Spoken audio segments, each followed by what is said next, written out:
Kalau orang-orang perbankan ini sudah tidak asing lagi. Untuk new customer, maka seorang sales itu harus mampu menganalisa berdasarkan faktor analisa 5C. Kalau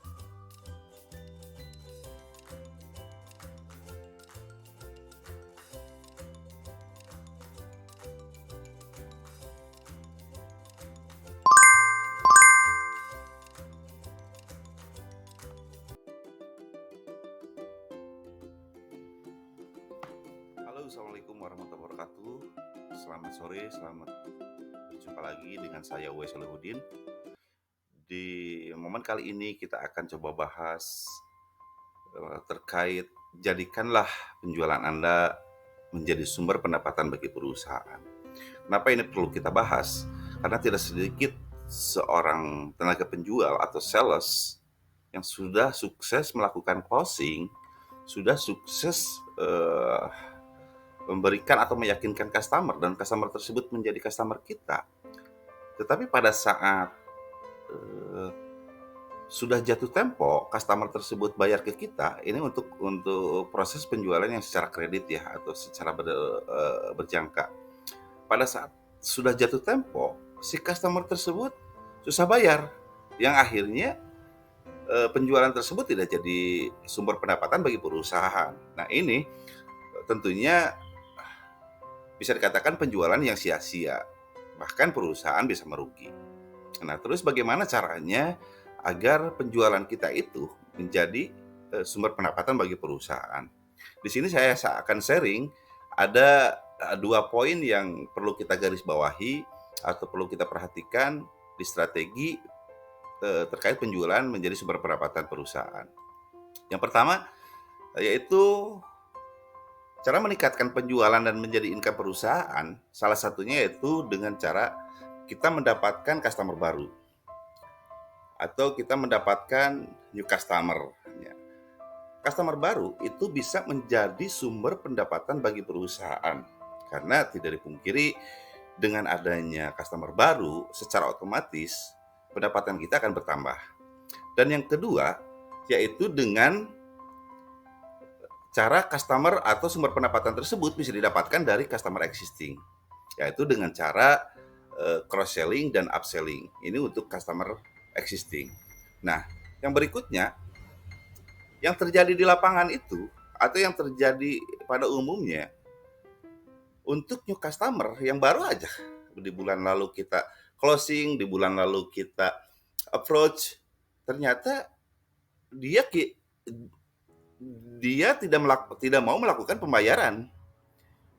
Padahal dia misalkan dia sudah transaksi ke kita kasih ke dia kredit. Tapi pada saat jatuh tempo, ternyata dia tidak mau bayar apa yang sudah dia dapat gitu.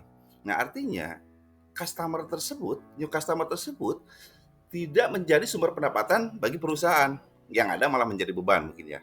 Dan yang kedua, customer existing. Customer yang tadinya dari misalkan 50 juta, kita lakukan upselling atau cross selling, dan ternyata pada saat sudah jatuh tempo melakukan pembayaran, dia outstanding juga gitu. Nah artinya, apa yang kita jual, apa yang sudah kita lakukan, justru malah menjadi beban bagi perusahaan. Satu, untuk customer baru, tadi disebutkan tidak mau bayar atau kabur. Dan yang kedua, untuk customer existing yang sudah kita lakukan cross selling dan upselling, ternyata malah outstanding. Akhirnya penjualan kita itu seolah sia-sia dan bahkan perusahaan bisa dikatakan akan merugi karena tidak bisa mendapatkan apa yang sudah mereka jual.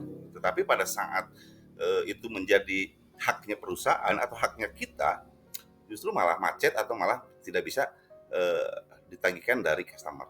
Nah, terus apa yang harus kita lakukan sebagai seorang sales? Nah, ini adalah salah satu analisa yang mungkin kalau orang-orang perbankan ini sudah tidak asing lagi. Untuk new customer, maka seorang sales itu harus mampu menganalisa berdasarkan faktor analisa 5C. Yang pertama, Yang pertama itu adalah karakter. Seorang sales harus mampu membaca atau melihat karakter calon customer tersebut. Itu biasanya bisa dilihat pada saat kita wawancara, pada saat kita interview, pada saat kita ngobrol. Itu biasanya sudah terlihat, atau bahkan mungkin buat sales-sales yang sudah berpengalaman sudah bisa menebak calon customer tersebut karakternya seperti apa. Oke, kalau di bank mungkin ini karakter tersebut bisa ditunjukkan oleh adanya dokumen pendukung seperti BI checking. Jadi pada saat teman-teman yang pernah melakukan pengajuan pinjaman ke salah satu bank atau jasa keuangan lainnya, pernah ditanya penghasilan berapa, punya cicilan kemana saja. Nah, itu salah satu cara untuk menggali karakter calon customer atau calon nasabah. Sebenarnya, si orang perbankan tersebut sudah mengetahui bahwa Anda memiliki cicilan kemana saja, besarannya berapa, mereka sudah mengetahui. Karena dengan dibekali oleh yang namanya tadi BI checking. Mereka sudah mengantongi bahwa kita itu punya cicilan kemana aja dan berapa besarannya. Nah, yang kedua yaitu capacity, kemampuan bayar. Pada saat sales tersebut probing atau approaching ke calon customer, teman-teman harus bisa melihat capacity dari calon customer tersebut. Misal, oh Pak, saya penghasilan 100 juta, terus sekarang pinjam ke Bapak 1 miliar misalkan. Per bulannya itu sekian misalkan. Nah, itu bisa dilihat. Tadi kalau balik lagi ke yang perbankan, itu adanya BI checking. Benar nggak kemampuan bayar dia itu dengan pinjaman 100 juta itu, misalkan anggap cicilannya 15 juta. Mampu nggak dia bayar 15 juta dengan pinjaman sekian? Nah, ini yang dinamakan dengan capacity. Capacity adalah kemampuan. Dan yang berikutnya adalah condition. Nah, pada saat teman-teman probing, pada saat teman-teman approaching, teman-teman harus bisa melihat kondisi, terutama kondisi usahanya. Kalau dia bilang misalkan, Pak, saya penghasilan sebulan 500 juta. Nah, itu bisa terlihat apakah benar, misalkan, mohon maaf, penghasilan 500 juta itu bisa mereka tunjukkan dengan salah satunya, wah, ternyata mobilnya bermerek di rumahnya. Terus yang berikutnya, ternyata dia punya usaha lainnya. Ternyata dia berpakaiannya juga selalu yang branded. Nah, itu salah satu kondisi yang menunjukkan bahwa apa yang dia sampaikan ke kita sesuai nggak dengan yang apa kita lihat. Nah, terus yang berikutnya, yang keempat, adalah kapital. Nah, berhubungan dengan yang tadi. Mobilnya bagus, rumahnya bagus, dia punya usaha di mana-mana, dia punya toko yang besar, itu adalah kapital atau aset, aset yang dia punya. Dan yang berikutnya, yang keenam atau yang terakhir, yaitu namanya kolateral. Nah, pada saat customer atau calon customer tersebut tidak mau bayar, kolateral apa atau jaminan apa yang akan mereka berikan ke kita? Nah, jika teman-teman mampu menganalisa 5C ini, saya rasa customer yang outstanding itu, yang tidak mau bayar itu akan bisa kita minimalisir. Itu salah satu trik atau cara untuk new customer. Dan yang berikutnya, yaitu untuk customer existing. Apa yang harus dilakukan? Seorang sales atau seorang debt collector atau seorang penagih harus bisa melakukan yang namanya 2R.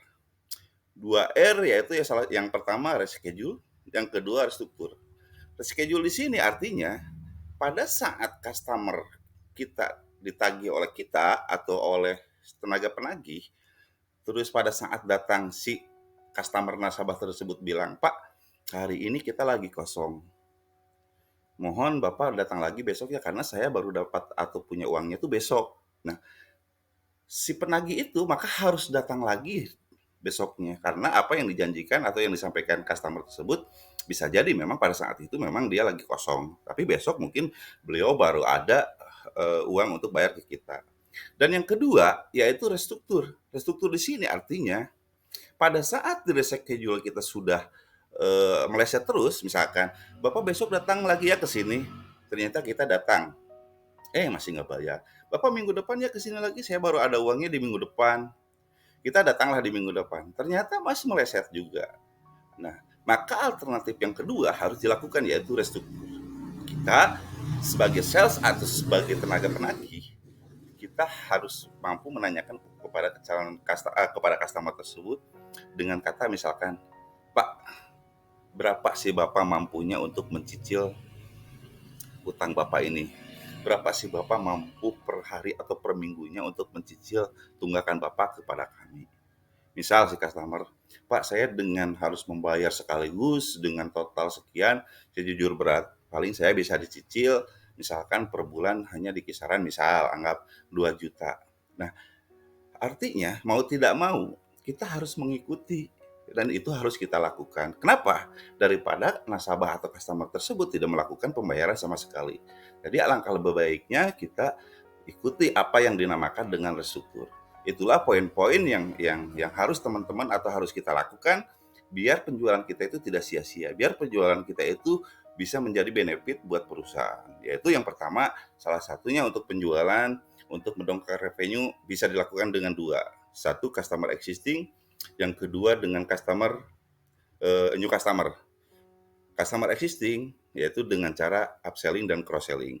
Untuk new existing, teman-teman harus mampu menganalisa yang namanya 5C, yaitu asas kehati-hatian.